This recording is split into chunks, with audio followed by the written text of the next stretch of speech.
Droga do twojego serca raz jest dłuższa, a raz krótsza. Co zrobiłem, co? No nie wiem i nie dowiem się od ciebie. Mieszkasz 2 kroki ode mnie, ale najdłuższe dystanse to są właśnie te do ciebie. O, takie chcesz wyrażać myśli, przymiotniki stopniuj z nami. Stopień wyższy i najwyższy pomoże nam z emocjami. Jeśli chcesz wyrażać myśli, przymiotniki stopniuj z nami. Stopień wyższy i najwyższy pomoże nam z emocjami.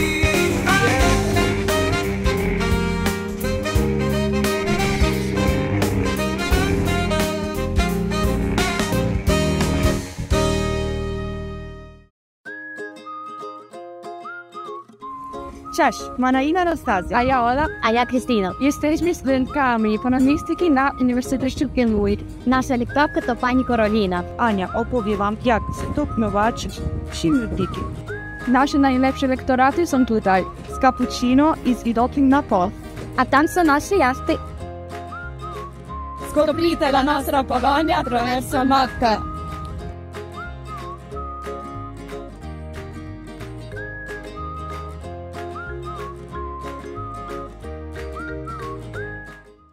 Cześć, jestem Ania i bardzo się cieszę, że w dzisiejszym świątecznym odcinku nauczę Was, jak w języku polskim stopniować przymiotniki.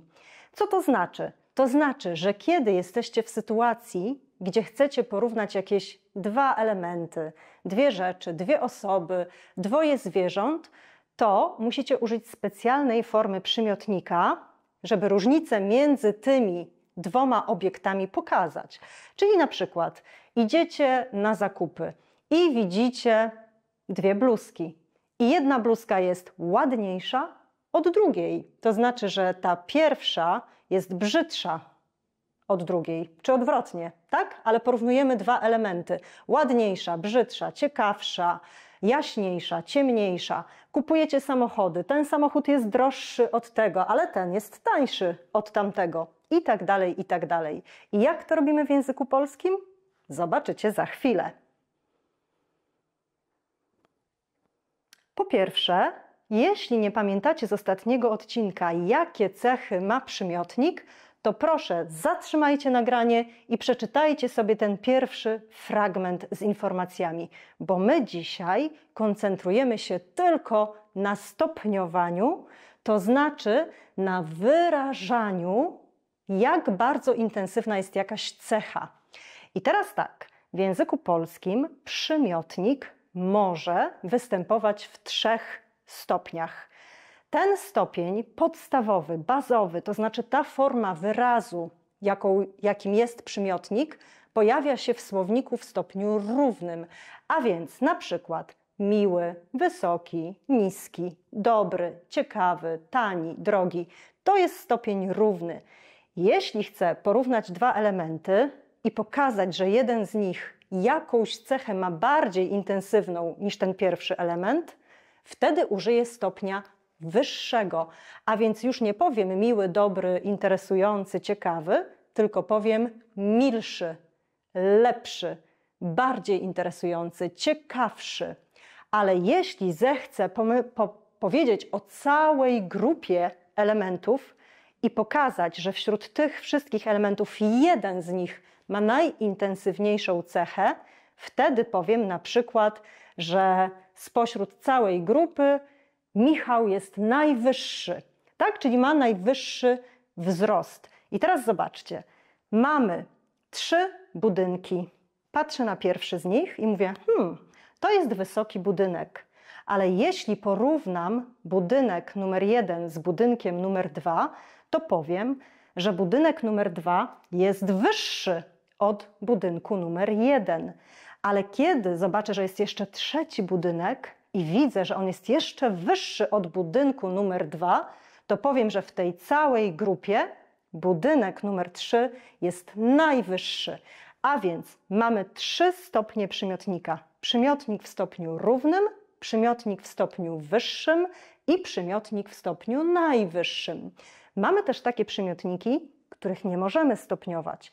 Jeżeli powiem, że jakiś stół jest kwadratowy, to nie mogę powiedzieć, że drugi jest bardziej kwadratowy, ponieważ to, że coś jest kwadratowe, to jest taka cecha sama w sobie, że ona nie może być bardziej intensywna.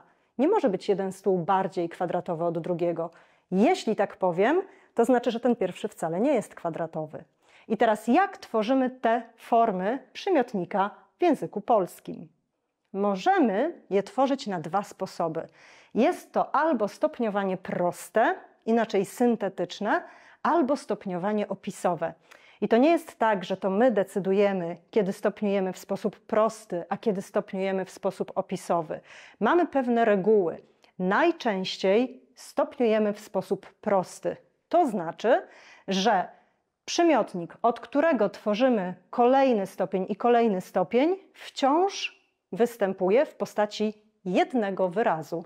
Zobaczcie, miły, milszy, najmilszy, dobry, lepszy, najlepszy. W każdym stopniu to jest jeden wyraz, jeden wyraz, jeden wyraz. Oczywiście on się zmienia. Dzięki temu wiem, że cecha jest bardziej intensywna albo jest najintensywniejsza.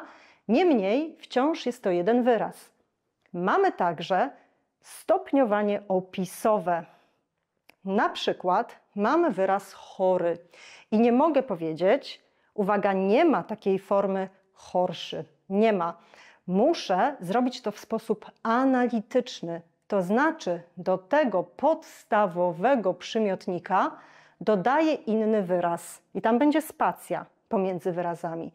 A więc jeśli chcę stopniować cechę, pokazać, że jest bardziej intensywna i jeszcze bardziej, to wtedy powiem, że ktoś jest chory, a ktoś jest bardziej chory. A jeśli mam maksymalną tę cechę choroby zauważalną, to powiem, że jest najbardziej chory. Mogę też stopniować do dołu, a więc powiedzieć, że pacjent numer 1 jest chory, a pacjent numer 2 jest mniej chory. Natomiast pacjent numer 3 jest najmniej chory z tych wszystkich pacjentów, o których mówię. A więc stopniujemy w sposób prosty, syntetyczny, jeden wyraz, albo opisowy, gdzie do, uwaga, bardzo ważne, przymiotnika bazowego dodaję bardziej albo mniej, najbardziej albo najmniej i chory, czy jakiś inny wyraz, jest zawsze w tej samej formie. Nic tutaj nam się nie zmienia, a tutaj się zmienia. Zobaczmy, dlaczego i kiedy stopniujemy opisowo.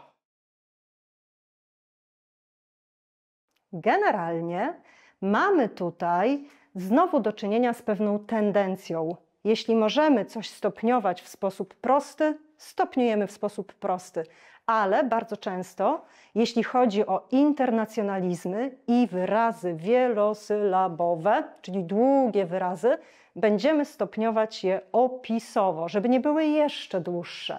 Może zauważyliście, ja czasami tu mówię intensywniejszy, najintensywniejszy, ale raz albo 2 razy powiedziałam bardziej intensywny, najbardziej intensywny. Dlaczego? Dlatego, że wyraz intensywny jest internacjonalizmem, jest długim wyrazem, więc spontanicznie chcę dodać mniej albo bardziej, ale powinnam mówić intensywniejszy, najintensywniejszy, ponieważ taka już jest tradycja w języku polskim, jeśli chodzi o ten wyraz.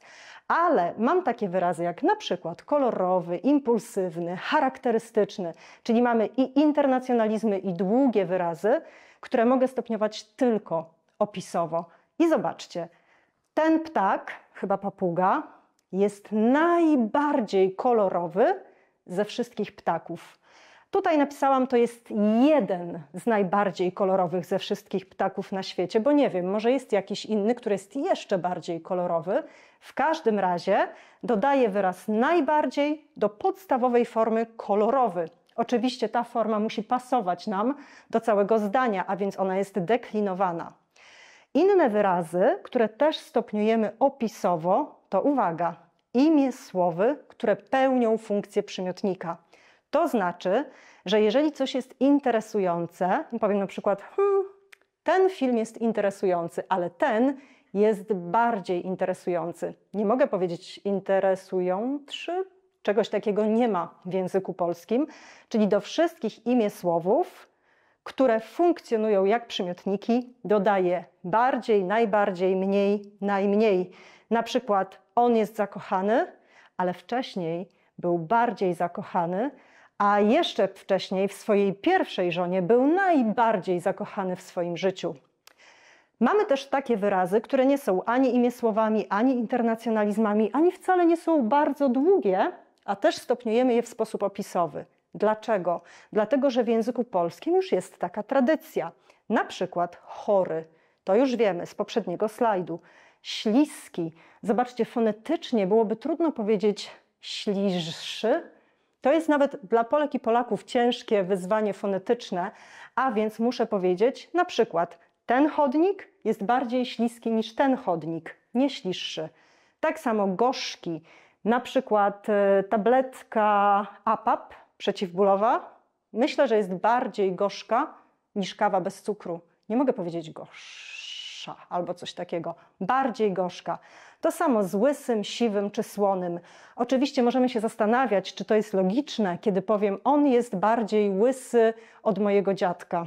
No bo wydaje się, że jak ktoś jest łysy, to jest łysy, ale wiemy w praktyce, że czasami możemy tę cechę porównać, bo ktoś dopiero zaczyna łysieć, a ktoś już jest łysy. Tak samo z siwym o kolorze włosów, tak samo ze słonym. Wiemy, że bardzo słona zupa jest mniej słona niż sól.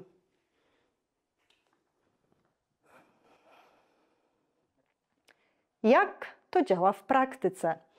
A więc jeżeli używamy stopnia wyższego, na razie mówimy tylko o nim, to musimy porównywać jakieś dwa obiekty. Czy są to rzeczy, czy osoby, czy zwierzęta, czy zjawiska. Wszystko jedno, ale mówimy o dwóch. I teraz zobaczmy. Mamy dwa owoce, cytryna i pomarańcza. Mogę porównać ich rozmiar, czyli jak są duże względem siebie albo małe. Mogę porównać ich smak, kolor i tak dalej. I zobaczcie, mogę powiedzieć tak. Cytryna jest mniejsza od pomarańczy. No więc pomarańcza jest większa od cytryny. Mogę też powiedzieć, cytryna jest mniejsza niż pomarańcza. Zobaczcie, jak stopniuje też inne cechy, jeśli chodzi o te dwa owoce, ale to, co teraz jest ważne, to fakt, że mogę porównywać dwa elementy na dwa sposoby. Zobaczcie, cytryna jest kwaśniejsza niż pomarańcza, albo to samo, 100% ta sama informacja, cytryna jest kwaśniejsza od pomarańczy. Mogę tu użyć albo niż, albo od. To ja decyduję, znaczenie jest 100% takie samo, ale jest inna forma gramatyczna, a więc niż plus mianownik. Niż pomarańcza, niż cytryna, od plus dopełniacz. Od cytryny, od pomarańczy.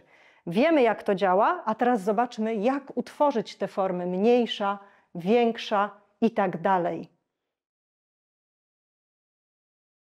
A więc pierwsza grupa przymiotników, które będziemy stopniować, to są przymiotniki, które mają jeden konsonant, jedną spółgłoskę pod koniec wyrazu. Oczywiście nie w całym wyrazie. Zobaczcie.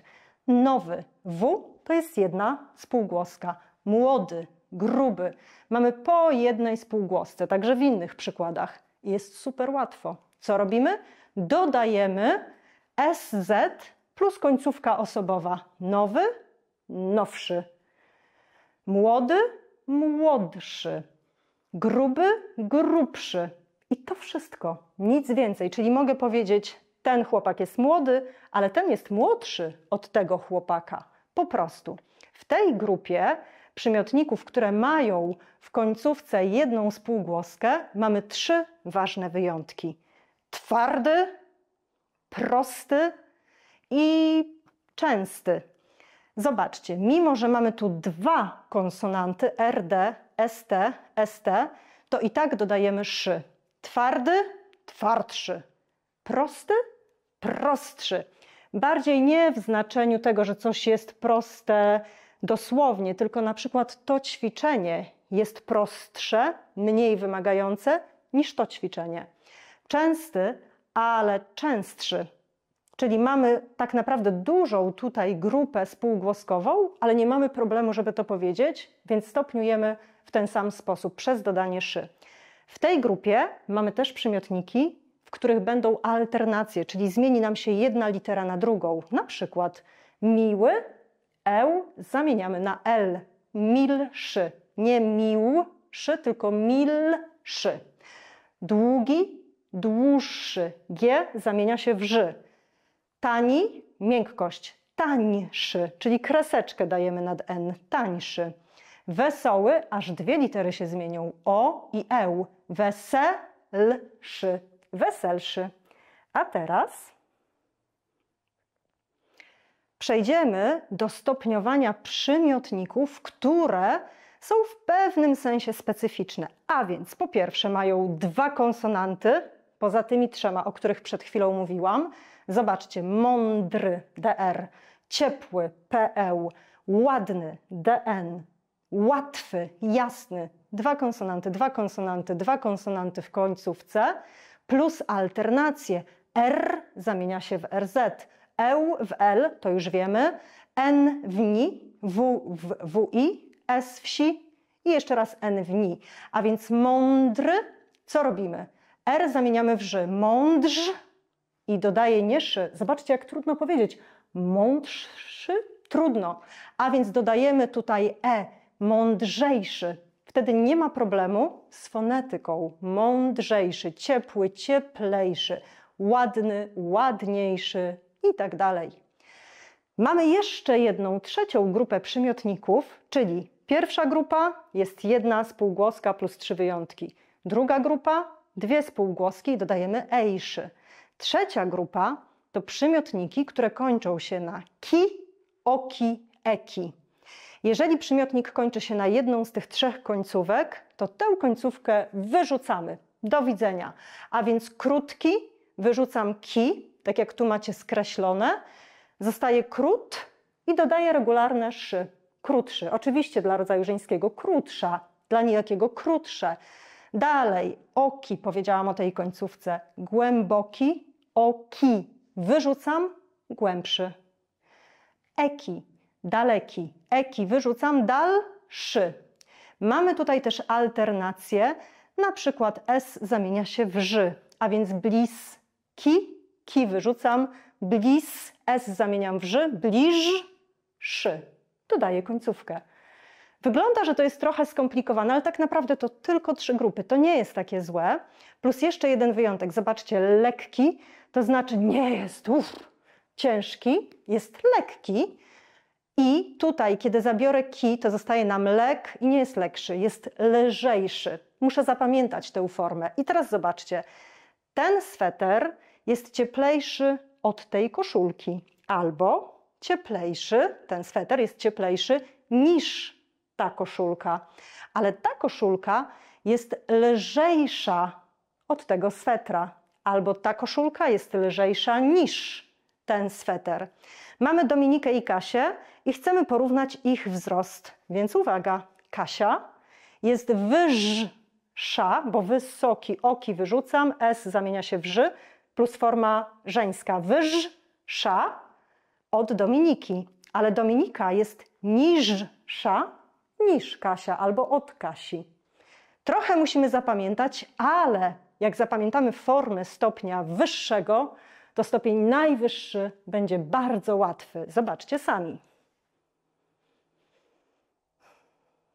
Czasami możemy zapytać, kto w tej grupie jest taki naj? I tu myślimy o samych superlatywach, najlepszy, najmądrzejszy, najładniejszy, najciekawszy itd., itd. I wtedy nie muszę mówić w tej grupie, ale czasami mogę wskazać, który element, osoba, rzecz, zwierzę, zjawisko ma tę samą cechę, o której mówimy i tę cechę ma każdy element w grupie, najintensywniejszą. Zobaczcie, żyrafa jest najwyższa ze wszystkich zwierząt. Albo gepard jest najszybszy ze wszystkich zwierząt, czyli podaję tę grupę. Albo powiem, Nil jest najdłuższą rzeką świata. Więc znowu jakby grupą są wszystkie rzeki świata, a Nil, jeśli chodzi o długość, jest najdłuższy ze wszystkich. Tę cechę ma najbardziej intensywną. Czyli tu już nie ma dwóch elementów, tylko raczej zakres, grupa, spośród której rzecz, osoba, zwierzę, element, o którym mówię, ma najintensywniejszą cechę. I teraz jak tworzymy te formy?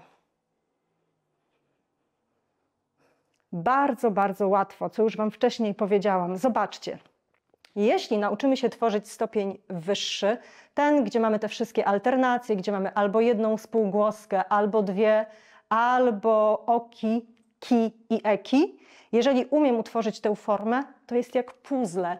A więc czerwonym elementem jest naj, ten przedrostek pokazuje, że coś ma najintensywniejszą cechę w danej grupie, plus dodaję do tego fioletowy element i to jest stopień wyższy. Kiedy do stopnia wyższego dodam mam stopień najwyższy. Żadnych dodatkowych problemów, alternacji, nic. Tylko muszę się nauczyć form stopnia wyższego. I teraz zobaczcie, porównuję 3 najdłuższe rzeki świata. Ja wiem, że niektóre opracowania mówią, że to Amazonka jest najdłuższa, ale więcej opracowań jednak mówi, że to Nil. A więc spośród wszystkich rzek świata, albo wśród wszystkich rzek świata, najdłuższych rzek świata, najdłuższą rzeką świata jest Nil. A teraz pokażę Wam formy nieregularne. Na szczęście jest ich niewiele. My już wiemy, że lekki, lżejszy, plus jeszcze 4 nie takie skomplikowane, ale bardzo ważne. Dlaczego? Dlatego, że to są przymiotniki, których często używamy. Zobaczcie. Mały, duży i wielki tak samo będzie miał stworzony stopień wyższy i najwyższy, dobry i zły. I to jest dosyć skomplikowane, jeśli chodzi o te formy, które tworzymy, bo one wyglądają zupełnie inaczej, ale raz je zapamiętamy, raz się nauczymy i nie będziemy mieli z nimi więcej problemu. I teraz zobaczcie, mamy wszystkie zwierzęta świata i powiemy, najmniejsza jest mrówka. Największy ze zwierząt świata jest płetwal błękitny. Może ważyć nawet 120 ton i mierzyć 26 metrów. Zastanawiałam się, jaki znaleźć Wam przykład dla najlepszego. No i w sumie myślałam sobie o tym, że według plebiscytu FIFA Leo Messi jest najlepszym piłkarzem świata, ale wcześniej, a uczymy się języka polskiego, kultury polskiej, to Robert Lewandowski był ogłoszony najlepszym piłkarzem świata.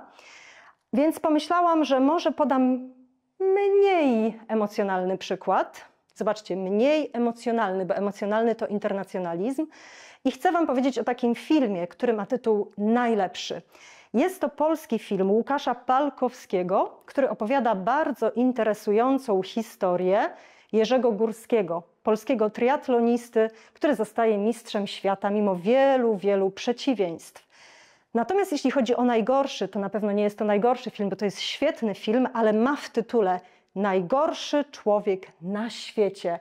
Jest to produkcja norwesko-francusko-szwedzko-duńska i pokazuje życie, no powiem po polsku, Julii, która właśnie ma 30 urodziny i chce trochę w życiu zmienić. To jest bardzo, bardzo interesująca historia, a więc muszę zapamiętać. Mały, mniejszy, najmniejszy, duży, wielki, większy, największy, dobry, lepszy, najlepszy i zły, gorszy, najgorszy. Teraz podsumujemy informacje. A więc jeśli chodzi o konstrukcje gramatyczne, to my już wiemy, stopień wyższy tworzymy przez porównanie 2 elementów. Mamy czekolada, pomarańcza i teraz czekolada jest słodsza, stopień wyższy, niż pomarańcza, niż plus mianownik. To samo mogę powiedzieć, czekolada jest słodsza od pomarańczy, od plus dopełniacz, dlatego jest pomarańczy, a nie pomarańcza. Ale uwaga, jeżeli chcę powiedzieć, że jakaś cecha z dnia na dzień robi się bardziej i bardziej i bardziej i bardziej widoczna, czyli jest intensywniejsza, to użyję wyrazu coraz i tylko dodam formę stopnia wyższego. Noce są coraz dłuższe. Uwaga, nie mogę powiedzieć coraz długie. Coraz, zawsze kiedy widzicie w testach, na egzaminach certyfikatowych coraz, dodajecie stopień wyższy. Ona jest coraz mądrzejsza i tak dalej, i tak dalej. Stopień najwyższy, maksimum. Zobaczcie. Wskazuje tę cechę. Filip jest najbardziej wysportowany i teraz pokazuje w jakiej grupie. W naszej grupie. Naszej grupie to miejscownik. Albo Filip jest najbardziej wysportowany z nas wszystkich, albo z naszej grupy. Czyli Z wymaga dopełniacza.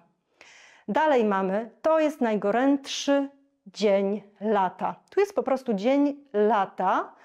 Forma, która już nie pokazuje nam całej grupy w specyficzny sposób, czyli nie mówi z dni lata, tylko mówię, to jest najgorętszy dzień, zwykłe zdanie, plus dodaję lata jako ten okres, który biorę pod uwagę, ten czas, który biorę pod uwagę, a więc mamy stopień najwyższy, normalne zdanie z mianownikiem i dodaję lata, zimy i tak dalej w dopełniaczu.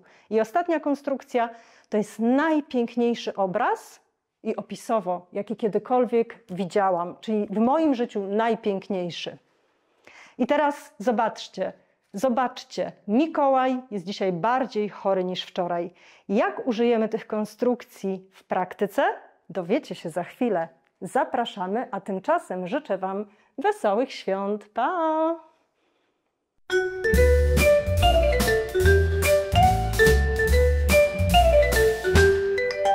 Cześć kochanie. Cześć. Widzę, że Ci się świąteczna atmosfera udzieliła, te nosy renifera. No właśnie na nosie trochę niewygodnie, ale A. widzę, że tutaj czapka Mikołaja też robi swoje. O, W ogóle lubię święta. Super, że jesteś. Tak? Tak, bo szukam jakiejś sukienki Aha. na tę imprezę sylwestrową. I właśnie, wiesz, tak myślałam, bo to jest firmowa impreza. No, u mojego szefostwa. No więc właśnie, więc teoretycznie powinna to być trochę oficjalna kreacja, taka z Aha. klasą, nie? Aha. No ale z drugiej strony to Sylwester, więc też można sobie tam na trochę więcej No tak. pozwolić. Więc pokażę Ci, co na razie wybrałam. Najbardziej podoba mi się ta czarna i ta czerwona. Tylko teraz tak. Czarna, jak widzisz, jest węższa, dużo węższa od czerwonej. Jest dłuższa niż czerwona. Ma dłuższy rękaw, czyli tutaj ta ma krótszy, a właściwie prawie nie ma rękawów. Ale czerwona ma większy dekolt, no bo czarna ma dużo mniejszy. I w sumie, wiesz, i ta jest fajna, ale tak nie do końca czuję, że to jest to. A wiesz co, a może wybrałabyś taką szerszą, bo będziemy przecież dużo tańczyć, żeby Ci było wygodniej. I może coś jaśniejszego pod Twój kolor oczu. No to wiesz co, jeszcze myślałam o takiej złotej, tylko... Okej, o. No właśnie ta. Nie no, ona jest idealna, bo zobacz, jest Tak? najdłuższa, ma najdłuższy rękaw. Czyli tak będzie elegancko. No i co ważne? Największy dekolt. A, ważny jest taki głęboki. No wiesz co dekolt. lubię. Tak? Czyli co, jest najładniejsza z Tak, tych wszystkich? tak. Wiesz co, i ona ma prawdziwą złotą nitkę. No to musi być chyba też najdroższa. No tak, No to kupujemy. jasne. Super. Super, bardzo się cieszę. Uważam, że to nasze pierwsze tak udane świąteczne zakupy. Zobaczymy, jak pójdzie jutro z choinką. No, już się nie mogę doczekać. Ja też.